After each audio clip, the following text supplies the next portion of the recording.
Alright mga kababayan, so tayo po ay magkakaroon na naman ng another reaction video dito po sa old videos ni Mayor Isko Moreno Dumagoso way back 2019, no? At maihahalin tulad natin yung nangyayari ngayon sa Divisoria kung saan napakarami na naman pong basura ang nakatambak sa kalsada.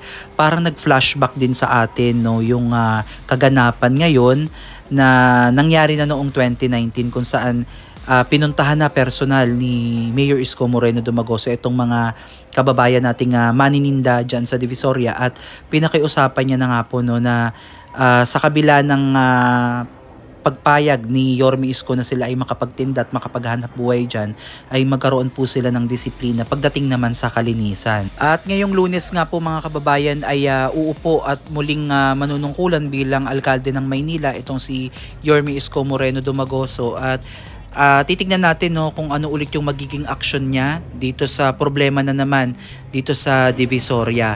At kung maalala natin na binigyan niya nga ito ng ultimatum noon, no, noong 2019 at hanggang siya ay matapos sa kanyang unang termino bilang alkalde ay napanatili po yung kalinisan dyan po sa Divisoria.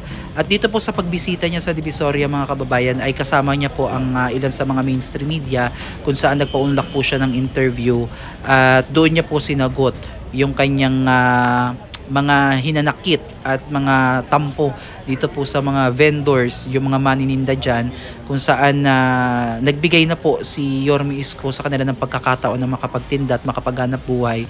At ito yung naging kapalit, no, yung basura na iniwan nila at hindi nila inaalagaan yung kanilang lugar. So pakinggan natin. With all honesty, nung nakita ko yung basura doon, hindi naman sa pareho sila may tinda, di ba? O bakit naman ito, anong pinagkaiba ng mga manininda rito sa manininda doon? O dito malilinis sila sa buhay, doon mga baboy sila sa buhay. Parang mali yan. Siyempre, yan, good for them, makapaghanap buhay sila. Pero yung ganun, kahit sino man kasama ko, ewan ko kung nagugustuhan nyo yung nakita nyo.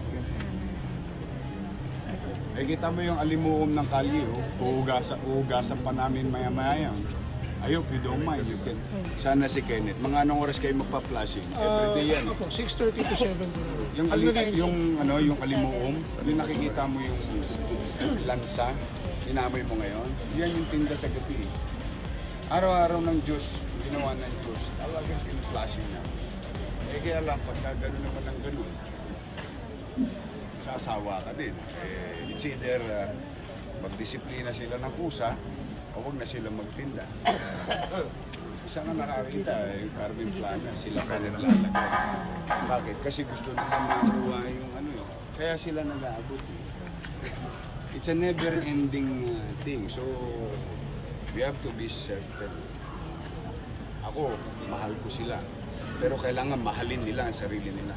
I-clear lang natin kasi may lumabas sa Inquirer.net na inaalaw nyo na po yung mga vendors para ngayong Christmas season dito sa Divisoria. Paki-clear po, Mayor. Chismis yun. O ngayon, ang challenge, wag na yung salita ko. Look around. Just go look around. Sabi ko sa inyo,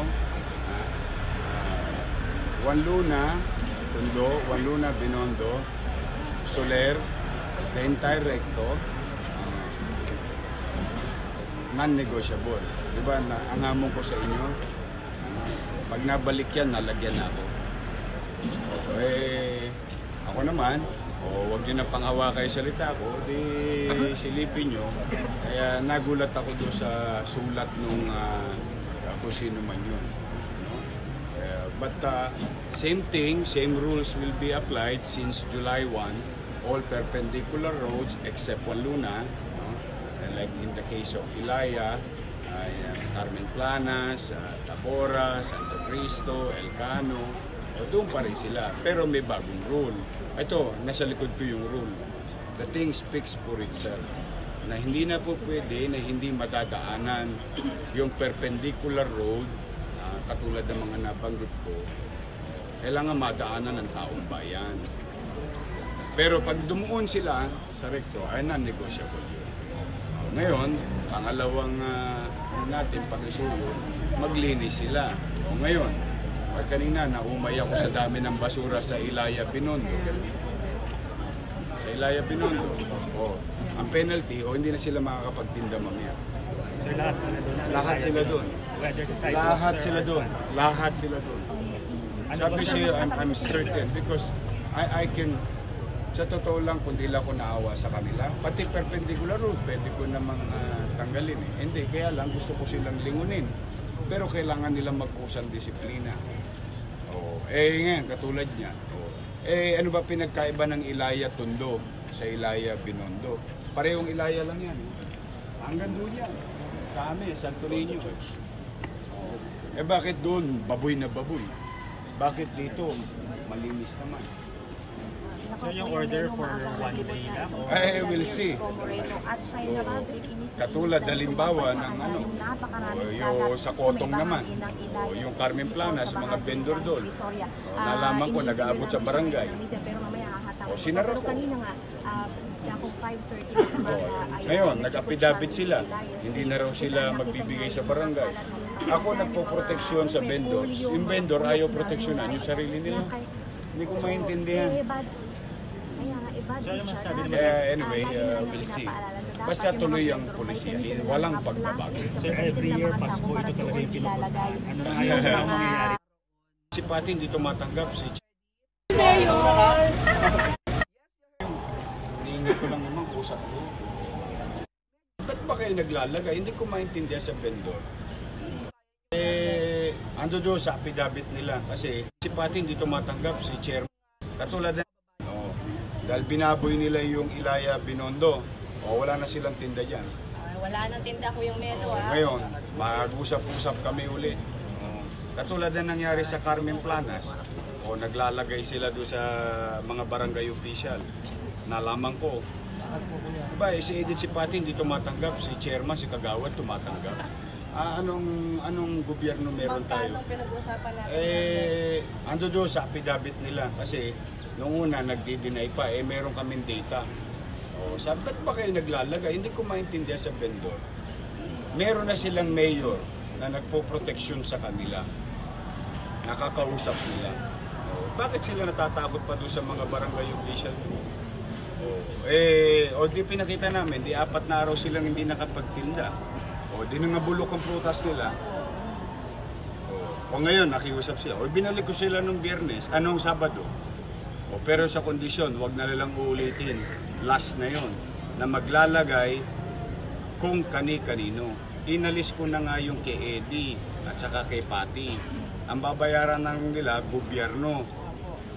Sino ba masusunod? Yung mga nandoon sa baba, yung mga tulongges o pamahalaan? Siguro natuto na sila. Ito, ganun din mangyayari sa Ilaya. Binondo ha, baka magkagulo, kawawa naman itong mga ito, malilinis dito. Doon, ubos na sila. Pahinga na muna sila. Alright, so napakinggan nyo na po yung ilan sa mga sagot ni Yorme Isko kung saan po siya nanggagaling, no? At bakit nadismaya nga po siya dito sa sitwasyon ng Divisoria noong 2019. So itong video na to again ay throwback video at ngayon ay maihahalin tulad natin sa nangyayari ngayon dahil alam naman natin ngayon na nagkalat po sa social media yung problema po sa basura sa ilang parte dyan sa Maynila at talagang napakarami po ang nagre-reklamo ngayon dahil nga sa hindi mo na maipaliwanag na amoy ng kalsada dahil sa halo-halo ng basura ang nakakalat sa kalsada at sa bangketa. So itong darating na Lunes mga kababayan ay muli nang uupo bilang alkade itong si Yorme Isko Moreno at doon sa kanyang isang post na nabasa natin sa Facebook ay ipinaabot niya po yung kanyang pagka-disappoint, no, na siya po ay nalulungkot sa nangyayari lalong-lalo na dito sa Divisoria na nagkalat po yung mga basura dyan. Kasi kung kayo po ay napapadaan dyan sa bahagi ng Divisoria dyan po sa Binondo, sa Ilaya, talagang hindi ko alam kung ano yung schedule nila dyan. Basta pagka during madaling araw, dyan na po yung bagsakan ng mga gulay, mga prutas, dyan po yung pwesto ng ating mga manininda. Tapos kapag kaano naman, merong time na nagtitinda din ng may mga karne. Parang may area na nagtitinda dyan ng mga karne, baboy, isda, manok. So yung katas nun, imagine niyo na buong magdamag ayun ay doon naghuhugas, doon naglilinis ng kanilang mga karne. So imagine niyo yun, yung mga katas ng karne ay iiwan lamang doon. So in very nakaka-invite to ng mga langaw, no, na sa kalaunan ay magiging cause pa ng iba't ibang sakit dahil nga syempre may mga kantin din diyan, may mga vendors din tayo nang titinda ng pagkain diyan, which is pag dinapuan ng mga langaw yan ay delikado din para sa ating kalusugan, no. So ito yung ilan sa mga hinanakit ni Yorme Isko Moreno Dumagoso simula nang siya ay nawala, ay talagang naging dugyot yung ilang parte sa Maynila, no. So kulang na kulang yung nakikita nating effort when it comes sa kalinisan. Hindi kagaya nung panahon ng nanunungkulan si Yorme Isko, halos araw-araw, no, parang kaliwat kanan yung flashing, yung clearing. So busy yung gobyerno sa umaga, sa tanghali, sa gabi, sa madaling araw. Parang ang walang natutulog parang hindi natutulog si Yorme Isko. Isa tayong mga makakapagpatotoo dyan dahil bilang isang political vloggers na Manila vloggers na sumuporta kay Yorme Isko nung siya ay namuno noong unang termino niya dyan, talagang magmula nang nanumpa siya hanggang sa siya ay natapos ay kasama natin siya, no. At yun yung ilang mga nakita natin na kagandahan dun sa kanyang pamumuno. So eto, para sa akin, itong mga problema sa basura, mga kababayan, ay dapat talagang solusyonan dahil napakahirap na abutin to ng ganitong panahon, lalo na tag-ulan. So maaaring ito ay sanhi ng mas malalang baha sa Kamaynilaan. So sana mabigyan agad to ng pansin. Sa pag-upo nga daw ni Yorme Isko ay uunahin niya daw yung itong problema na to sa basura. So muli, comment down below mga kababayan kung may gusto kayong idagdag dito sa ating reaction video at opinion sa inyong napanood. So maraming salamat at God bless po sa inyo.